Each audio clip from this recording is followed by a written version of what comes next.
सोचने से कहाँ मिलते हैं तमन्नाओं के शहर, चलना भी ज़रूरी है मंजिल को पाने के लिए। नमस्कार दोस्तों, मैं गौतम खट्टर आपका हार्दिक स्वागत करता हूं आज के हमारे इस विशेष कार्यक्रम में।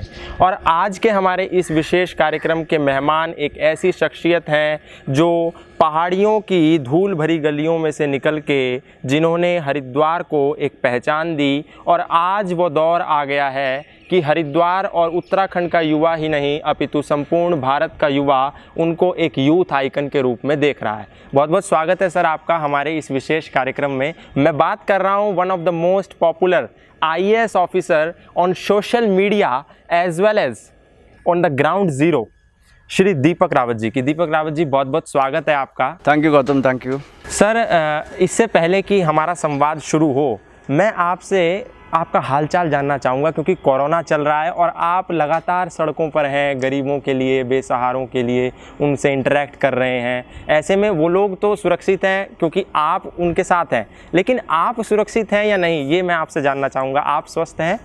बिल्कुल, मैं स्वस्थ हूँ और हम कोशिश कर रहे हैं कि जितने भी प्रिकॉशंस हो सकते हैं, जो लिए जा सकते हैं जब आप घर से बाहर हैं, वो ज़रूर लें। ठीक है सर। सबसे पहला मेरा जो सवाल है या सबसे पहला जो मेरा संवाद है आपसे वो ये है कि वर्तमान में हम ऐसा देखते हैं, आज का जो यूथ है वो अपना आइडियल किसी पॉलिटिशियन को बना रहा है, किसी फिल्मी सितारे को बना रहा है, या किसी एक स्टार पत्रकार को भी बना लेता है। लेकिन ऐसा बहुत कम देखा जाता है कि जब एक IAS ऑफिसर एक व्यक्ति को कोई अपना रोल मॉडल बना रहा है। IAS ऑफिसर को रोल मॉडल कम लोग मान रहे थे, लेकिन आज यूथ आपको देख रहा है। नहीं, अब ये सवाल तो मुझे लगता है आप डेफिनेटली यूथ से पूछिए, अगर कोई रोल मॉडल मान रहा है तो ये सवाल आई थिंक मुझसे पूछना गलत होगा। नहीं, मैं YouTube के माध्यम से मैं देख रहा हूँ और सोशल मीडिया के अन्य जो प्लेटफॉर्म्स हैं उसमें आपकी फॉलोइंग बहुत ज़्यादा है। ये ज़रूर हो सकता है कि यूथ कहीं ना कहीं रिलेट करता है या जिस तरह के काम करने का तरीका है उससे रिलेट करते हों, या फिर पर्सनालिटी से रिलेट करते हों। ये हो सकता है कि अल्टीमेटली हम भी यंगस्टर्स हैं और हम भी जब यंगस्टर्स थे या और भी स्टूडेंट्स थे तो हमको भी कहीं ना कहीं रोल मॉडल्स तो everybody looks up to someone, कि कोई है शायद जिनके जैसा मैं बनना चाहता हूँ या करना चाहता हूँ। मैं समझता हूँ कि पुरानी जनरेशन्स में भी ऑफिसर्स कहीं ना कहीं रोल मॉडल रहे ही होंगे। ये अलग बात है कि आज की तारीख में मुझे लगता है कि एक चेंज जो आया है, प्रॉबेबली जो एक ब्यूरोक्रेसी दफ्तर में रह के काम करती थी या दफ्तर में रहती थी या परसीव किया जाता था कि दफ्तर में है, वो चीज़ें टूट रही हैं सोशल मीडिया की वजह से भी और मीडिया की वजह से भी, और इंटरेक्शन भी जो बढ़ा है पब्लिक के बीच में, तो ऑफिसर्स के बीच में। केवल मेरा और पब्लिक का नहीं, आई थिंक और भी ऑफिसर्स का है। आज की तारीख में आप देखेंगे उत्तराखंड के अंदर ही बहुत से यंग ऑफिसर्स हैं। मंगेश हैं रुद्रप्रयाग में, या आशीष हैं उत्तरकाशी के DM हैं, वंदना हैं अभी CDO पिथौरागढ़ में है। वेरी वेरी पॉपुलर ऑफिसर्स, और लोग उनसे रिलेट भी करते हैं। और इसका बहुत बड़ा मैं समझता हूँ वजह ये भी है कि एक्सेस बढ़ी है और यंग ऑफिसर जो हैं वो खुद भी चाहते हैं कि एक्सेसिबल रहें। मतलब आप कहीं ना कहीं ये मान रहे हैं कि सोशल मीडिया एक माध्यम बनाया आपको कनेक्ट करने का यूथ से। बिल्कुल, जो एक मैं समझता हूँ कि डिसजंक्शन था, या एक तरह का मैं समझ सकता हूँ कि एक जुड़ाव नहीं था। अच्छा। जैसे मेरे ही समय में या जब मैं छोटा रहा हूँगा तो हो सकता है कि हम लोग SDM को इतना ना देखते हों, या फिर हमें ना पता हो कि SDM क्या क्या करते हैं। लेकिन अब ऐसा नहीं है, बच्चों को पता रहता है, यंगस्टर्स को पता रहता है कि SDM क्या करते हैं। तो ये केवल मुझ पे अप्लाई नहीं करता। मैं समझता हूँ कि जो चीज़ें हो रही हैं, आफ्टर ऑल आसपास जो दुनिया और जो सिस्टम है, हम भी उसी के अंदर ही हैं। तो जो चेंजेस बाहर आते हैं उससे हम भी अछूते नहीं हैं। नहीं, क्योंकि मैं इस चीज़ को खुद एक्सपीरियंस किया है। मैं हरिद्वार में रहता हूँ, यहीं पढ़ा हूँ, यहीं मेरा बचपन भी बीता है। आपसे पहले कितने DM आए, कितने चले गए, और अब आपके बाद भी कितने 2-3 आए चले गए। लेकिन आपको हमने जाना कि हाँ, हमारे हरिद्वार के DM दीपक रावत जी हैं, तो इसीलिए मैंने ये सवाल किया। खैर नहीं कर, अच्छा कनेक्ट तो मुझे लगता है रहना चाहिए, और अच्छा कनेक्ट होने से, चाहे वो यूथ से हो या फिर आपके डिस्ट्रिक्ट में जितने भी लोग हैं, उसके बहुत से फ़ायदे मुझे भी होते हैं। कई बार ये होता है कि मुझे बहुत से काम हैं, बड़ी जल्दी करवाने हैं, कोई बड़ी लॉ एंड ऑर्डर की प्रॉब्लम है, मैं चाहता हूँ कि मेरा संदेश तब तक जल्दी पहुँचे, दूर तक पहुँचे, कोई प्राकृतिक आपदा आ जाए तो मैसेज जल्दी जाता है। अच्छा, एक सवाल और बन जाता है, क्योंकि जो मेन कारण है आपका उस कनेक्टिविटी का, वो ये है कि आपके बेबाक लहजा, आपका एक रेड कर देना, कहीं पर भी चले जाना, बिना बताए चले जाना, और सिस्टम की जांच पड़ताल करना कि सब ठीक से हो रहा है या नहीं हो रहा। और वहाँ पे अमूमन देखा गया है कि सिस्टम गलत चल रहा होता था, और आपके जाने से एकदम हड़कंप मच जाना, एक वैसा माहौल क्रिएट हो जाना, अरे ये कौन अधिकारी आ गया। फिर वो सोशल मीडिया पे एक खबर बन जाना और तमाम लोगों का देखना, तो लोग कहते हैं अरे ऐसा व्यक्ति होना चाहिए। तो ये बेबाकी पहले से थी या ये ब्यूरोक्रेसी में आने के बाद आपके अंदर नहीं, हल्की फुल्की तो पहले से भी थी और मुझे लगता था कहीं पे कोई चीज़ गलत है तो क्यों हो रही है और इसको ठीक होना चाहिए।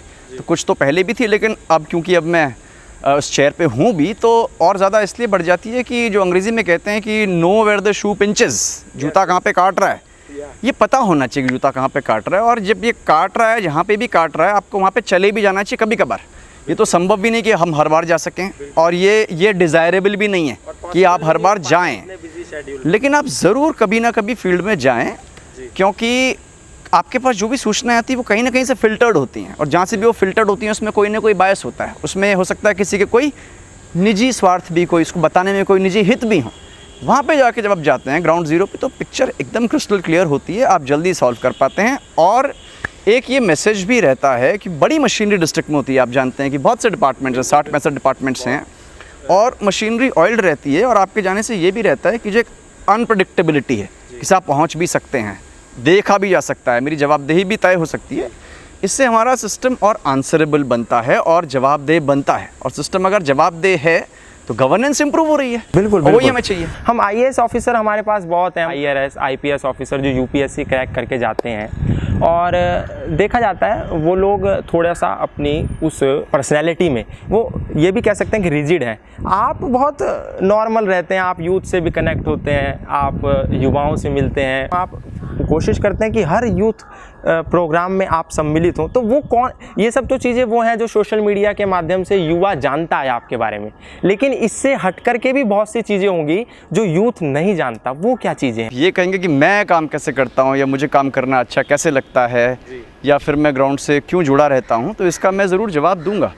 इसमें बहुत सीधी सी बात है कि अल्टीमेटली अगर आप गवर्नमेंट की किसी पोस्ट पे हैं जहाँ पे कि आपसे एक्सपेक्टेड है कि आप डिलीवरी देंगे, किसी सर्विस की डिलीवरी देंगे या फिर कहीं पे कुछ रुकावटें हैं उनको दूर करेंगे, तो इसके लिए बहुत ज़रूरी है कि आपके पास सबसे पहले तो प्रॉब्लम कहाँ पे है और क्यों है ये आपके पास आना चाहिए। अब इसके कई फ़िल्टर्स हो सकते हैं, हो सकता है कि ये मैं अखबारों के माध्यम से जानता हूँ, हो सकता है कि कहीं से मेरे पास फ़ोन आता हो, या हो सकता है कि कोई मेरे ऑफिस में आके मुझे बताए। लेकिन ये सोर्सेज जितने ज़्यादा होंगे, जितने वेरीड होंगे, जितने अलग अलग होंगे, उतनी जल्दी आपके पास सूचना भी आएगी और वो सूचना एग्जैक्ट भी होगी, उस समस्या की क्या प्रकृति है ये भी आपको पता होगा और आप हल भी जल्दी कर पाएंगे। तो जो आप ये बात करते हैं घुलने मिलने वाली, ये एक तरह से आप कह सकते हैं कि एक एडमिनिस्ट्रेटिव टूल भी है। ये आपका एक ऐसी पर्सनैलिटी इमेज है जिसमें एक बेबाक, जिसमें एक कनेक्टिविटी वाला एक ऑफिसर है। लेकिन मैं जब आपके बारे में पढ़ रहा था तो एक वेबसाइट पे मैंने पढ़ा कि दीपक रावत बचपन से उनकी एक इच्छा थी, वो कबाड़ी बनना चाहते थे। लेकिन मुझे बड़ा आश्चर्य हुआ कि आपकी जो एक पर्सनैलिटी हमने ग्राउंड ज़ीरो पे देखी, सोशल मीडिया पे देखी, तो थोड़ा विश्वास नहीं हुआ, एक सरप्राइजिंग सा लगा कि ये व्यक्ति ये कबाड़ी बनना चाहता था। कबाड़ी तो बेसिकली मुझे प्रोफेशन बड़ा अट्रैक्ट करता था और मैंने जब ये कबाड़ी वाली बात कही थी, शायद मैं स्कूल नहीं जाता था, तो मैं छोटा था, जैसे 4 साल के आसपास का रहा हूँगा, स्कूल नहीं जाता था, तो मैं आसपास मोहल्ले में जो कूड़ा करकट होता है उसको जमा करने का शौक़ बच्चों में होता है। क्यूरियोसिटी तो बच्चे में क्यूरियोसिटी तो हमेशा रहती है, तो कहीं से कोई उठा लिया, पुराना टूथपेस्ट उठा लिया, पॉलिश के डब्बे उठा लिए, और फिर मैं उसकी सुबह सुबह एक दुकान सी लगाता था। तो लोग मुझसे पूछते थे कि भाई ये क्या है, तुमने कहा सब कबाड़ है ये। अच्छा। तो वो कहते थे क्या बनना चाहते हो, तो हमने कहा हम कबाड़ी बनना चाहते हैं। मुझे लगता था ये पेशा बड़ा अट्रैक्टिव है, इसमें रोज़ नई नई चीज़ें मिलती हैं, आप जगह जगह जा सकते हो, एक्सप्लोर कर सकते हो, भले ही आप नालों को एक्सप्लोर कर रहे हो, लेकिन I used to find it very attractive कि बड़ा अच्छा पेशा है, इसमें नई चीज़ें मिल रही हैं। उसको मिस नहीं करते क्या? मिस करते हैं? मिस तो मैं करता हूँ, मैं अंदर से अभी भी वैसा ही हूँ। I am very passionate about small things, और अभी भी मतलब मेरे अंदर जो खोजी प्रकृति है ढूंढने की नई नई चीज़ों की अभी भी रहती है। अब मेरा बच्चा है वो अब उसको फॉलो कर रहा है। मेरा ये भी सवाल था कि अब आपको क्या लगता है कि यार कबाड़ी बन जाता तो ज़्यादा बेहतर था, ये कहाँ ब्यूरोक्रेसी में फंस गया मैं? मुझे एक बार भी ऐसा नहीं लगता है कि मैं कहाँ पे फंस गया हूँ या कैसे आ गया हूँ, मुझे काफ़ी अच्छा लगता है। इनफैक्ट मैं अपने इस जॉब का, बल्कि आईएएस एज अ सर्विस की मैं बात करूँ अगर, और जो इस सर्विस को बहुत सर्विस से अलग भी बनाती है, एक तरह से इसकी जो यूनिक बात यही है कि जितने लेवल की पब्लिक डीलिंग आप इस सर्विस में करते हैं और जितनी आपको अपॉर्चुनिटीज़ होती हैं कि सीधे तौर पे आप पब्लिक से जुड़े रहें, सीधे तौर पे आप उनको राहत दे सकें, जितनी अपॉर्चुनिटी इस सर्विस में है शायद कहीं नहीं है। और जो इसके बारे में पैशनेट हैं, जो इसको एंजॉय करते हैं, तो फिर बड़ा मिस करते हैं अगर पब्लिक से ना मिले। जैसे मान लीजिए 3-4 दिन मेरी लगातार मीटिंग्स हो गई और पब्लिक से नहीं मिल पाया, मुझे बड़ा अजीब लगता है। मुझे लगता है कि रोज़ आसपास कुछ ना कुछ समस्याएं आएँ और मैं सॉल्व करूं। आफ्टर ऑल हम जॉब में इसीलिए हैं, तो मज़ा भी आता है और मैं थॉरोली इन्जॉय करता हूँ each and every moment of the service. I will enjoying, चाहे आप SDM रहे हो चाहे CDO रहे हो, मुझे मज़ा आता है उसमें, मुझे अच्छा लगता है। खैर, ये तो आपके व्यक्तिगत जीवन से संबंधित कुछ बातें हो गई, कुछ पुरानी यादें भी आपकी हुई होंगी ताज़ा। UPSC आपने क्रैक किया और लास्ट अटेम्प्ट में किया। क्या UPSC को क्रैक करना उतना आसान है या उतना मुश्किल नहीं है जितना लोग सोचते हैं, जितना यंग या जितना स्टूडेंट सोचते हैं, या वाकई उतना आसान है या उतना मुश्किल है? क्या मतलब है क्या, ये कन्फ्यूज़न थोड़ा दूर कीजिए।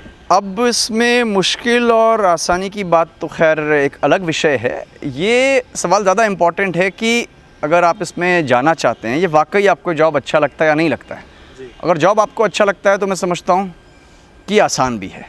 और कई बार जो इसको लोग कहते हैं मुश्किल है, वो शायद इसलिए कहते हैं, मुझे ऐसा लगता है कि हम ये मानते हैं कि सिलेबस बहुत वाइड है, बहुत लंबा चौड़ा हिसाब किताब है, पढ़ना ज़्यादा पड़ता है, और रिग्रेस 3 स्टेज की एक आप तरह का एग्ज़ाम है, आप चाहे प्रीलिम्स मेंस या इंटरव्यू का, तो इन सब को देखते हुए पूरी प्रक्रिया में 1 साल लग जाता है।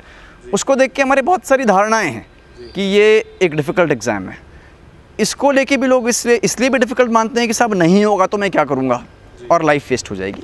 तो इसको अगर आप केवल एक एग्ज़ाम के तौर पे लें कि एग्ज़ाम्स हम देते हैं, बहुत से एग्ज़ाम्स देते हैं, स्कूल में भी एग्ज़ाम्स देते हैं, इट्स जस्ट अनदर एग्ज़ाम, तो शायद इतना टेंशन नहीं होता है। मैंने कई बार ये देखा है कि जो लोग इसकी तैयारी करते हैं वो इसकी तैयारी में अपने आप को थोड़ा सा बोझ महसूस करते हैं और उस बोझ से उनकी परफॉर्मेंस ख़राब होती है, कॉम्प्लेक्स हो जाते हैं। नहीं, मैं समझता हूँ कि वो इतना बोझ ले लेते हैं अपने ऊपर कि साहब ये तो बहुत ही मुश्किल, और अपने आप ही उसको इतना मुश्किल मान लेते हैं कि उनकी जो एक्चुअल परफॉर्मेंस आनी चाहिए, उस परफॉर्मेंस एंग्जाइटी में वो अच्छा परफॉर्म नहीं करते हैं। तो मेरा सबसे रिक्वेस्ट रहता है कि नॉर्मल आदमी की तरह रहिए, पिक्चर देखिए, घूमिए फिरिए, पढ़ने का एक टाइम होता है उसमें पढ़िए भी, बाकी चीज़ें भी करिए, लेकिन एक एग्ज़ाम है जिसमें कि आपसे कुछ सवाल पूछे जा रहे हैं, आपको एक अच्छा आंसर देना है जो कि सिंपल होना चाहिए, क्रिस्टल क्लियर होना चाहिए, जो पूछा जा रहा है यथासंभव वो एड्रेस होना चाहिए, इररिलेवेंट नहीं होना चाहिए, तो डेफिनेटली आप अच्छा करेंगे। इंटरव्यू की स्टेज पे अक्सर जो लोग मुझसे पूछते हैं कि साहब इंटरव्यू में क्या होता है, कैसा होता है, तो इंटरव्यू जो UPSC के मैंने 2 इंटरव्यूज़ दिए हैं, तो मैंने तो ये महसूस किया है कि वो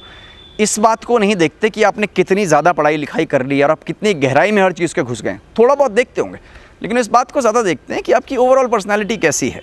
आप फील्ड में जाएंगे या फील्ड में रहेंगे तो जो आपसे जो समस्याएं डेली लेवल पे आप जूझेंगे, उनसे आप कैसे रिएक्ट करते हैं, आप प्रेशर में कैसे रिएक्ट करते हैं, कोई आप दुविधा में हो तो कैसे रिएक्ट करते हैं। तो एक तरह का पर्सनैलिटी टेस्ट है। प्रीलिम्स थोड़ा रिग्रेस होता है, उसमें थोड़ा बारीक चीज़ें पूछी जाती हैं, तो थोड़ा अंदर तक डेप्थ में जाना होता है।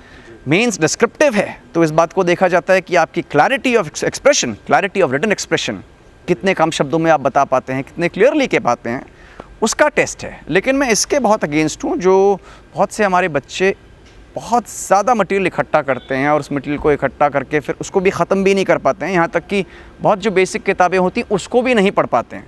तो वो एक अच्छी स्ट्रैटेजी नहीं है मेरे हिसाब से। कम पढ़ें, चुनिंदा किताबें पढ़ें। देखिए, हर एग्ज़ाम एक छोटी मोटी लड़ाई है, तो एक छोटा मोटा वॉर है, और छोटे मोटे वॉर में जो बिना किसी रणनीति के उतरेगा उसको स्ट्रैटेजी होनी चाहिए और क्लैरिटी होनी चाहिए। मुझे ये करना है साहब, ये मैं कर चुका हूँ, इतना और करना है, दैट्स इट। खैर, ये तो था कि कितना इजी और कितना हार्ड है और कितना टफ़ है एक्चुअली, ये आपने बता दिया। तो मेरा सवाल खैर ये था कि एक लड़का बहुत ज़्यादा अमीर है और एक बहुत गरीब परिवार से आता है, बहुत उसकी हालत गंभीर है, तो क्या दोनों के लिए UPSC का मतलब कुछ अलग है? क्योंकि एक जो अमीर होगा वो दिल्ली जाएगा, अच्छी कोचिंग करेगा, अच्छी बुक्स होगा, अच्छी स्टडी मटेरियल होगा, लेकिन वहीं जो एक जिसके पीछे कोई नहीं है, जिसका कोई सहारा नहीं है, लेकिन क्या वो सपना देख सकता है? मुझे लगता है कि अब ऐसा नहीं रह गया है आज की तारीख में, जहाँ पे इंटरनेट पे सब कुछ मिल जाता है। शायद ऐसी कोई भी चीज़ ना हो जो कि UPSC से रिलेटेड हो और आपको नेट पे ना मिल पाए। एक वक्त था जब थोड़ा एक्सेस जो मटेरियल का था उसमें दिक्कत थी, और बड़े शहरों में हो सकता है वो बड़े आराम से मिल जाता हो बजाय कि छोटे शहरों में। वो चीज़ अब नहीं रह गई, और कोई बहुत छोटी जगह से इस एग्ज़ाम की अगर तैयारी करना चाहता है, जो कि मेट्रो ना हो बल्कि मेट्रो के और भी छोटी सिटी हो, वहाँ से लोग तैयारी भी करते हैं, एग्ज़ाम क्लियर भी करते हैं। और अपने सपने देखने की बात की, बिल्कुल सपने देखने चाहिए जी। हाँ, कई बार ऐसा होता है कि एग्जैक्टली बहुत अच्छी गाइडेंस नहीं मिल पाती कि साहब मुझे ये करना है जी। पर अगर आप किसी अच्छे सीनियर के टच में हैं, अच्छे टीचर के टच में हैं, जो कि छोटी जगहों पे भी होते हैं, तो निस्संदेह आप इसकी तैयारी कर सकते हैं। और मैं ये नहीं पाता कि बहुत ज़्यादा एडवांटेज बड़े शहर में रहने वाले को होगा बजाय कि एक छोटे शहर। अब क्योंकि समय भी इजाज़त नहीं दे रहा है, मैं अंतिम प्रश्न की ओर बढ़ूंगा। सर, आप यूथ को कुछ मैसेज देना चाहेंगे करंट सिनेरियो से रिलेटेड, वर्तमान परिप्रेक्ष्य में और भविष्य को देखते हुए और भूतकाल का आकलन करते हुए कुछ यूथ को आप मैसेज देना चाहते हैं?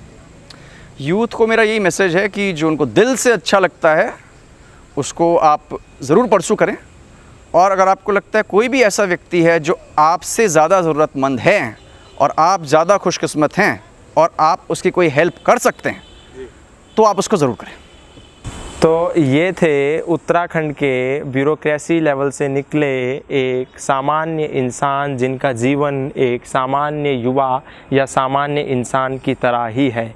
आपने देखा कि किस तरीके से श्री दीपक रावत जी ने अपने उन तमाम प्रश्नों के उत्तर पूर्ण बेबाकी के साथ दिए। तो हमने इस चर्चा से एक ही चीज़ जानी कि मंजिल मिले ना मिले ये तो मुकद्दर की बात है, हम कोशिश भी ना करें ये तो गलत बात है। आप बने रहिए हरिद्वार एक्सप्रेस के साथ और देखते रहिए इस खास चर्चा को। और दीपक सर से रिलेटेड या हमारे इस एक नई पहल से रिलेटेड आपका कोई सवाल हो, आपका कोई राय हो, सजेशन हो, तो आप हमको मेल कर सकते हैं। धन्यवाद।